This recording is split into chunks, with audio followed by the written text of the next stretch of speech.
Ayan, hello pa sa ating lahat. Edu, nagkisabay pala doon pero sobrang kaba niya.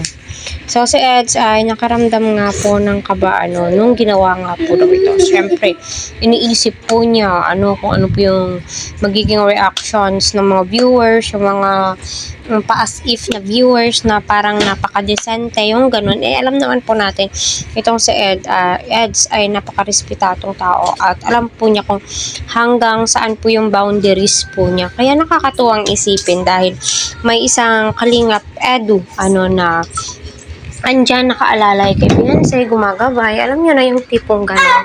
Napakaswerte po ni Beyonce. Kasi unang-una sa lahat, yung kapartner po niya ay lagi po siyang iniisip. Yung kapakanan niya, kung ano yung mga magiging outcome, 'di ba? Napaka-importante po nun as viewers and supporters ng EDC.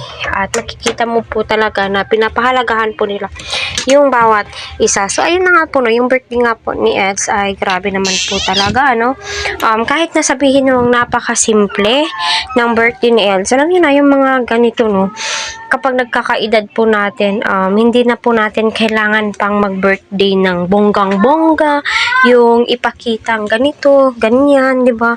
Yung kompleto lang yung family mo, yung friend mo is ayos na sa'yo, di ba? Yung ganun, gets nyo ba? Kasi may mga iba, na mas pinipili po nilang hindi na celebrate, enjoy with family, kain sa labas, yun, simple lang, simpleng okasyon, sabing ganun, di ba? Kaya, masasabi mo po talaga na deserve nila yung isa't isa.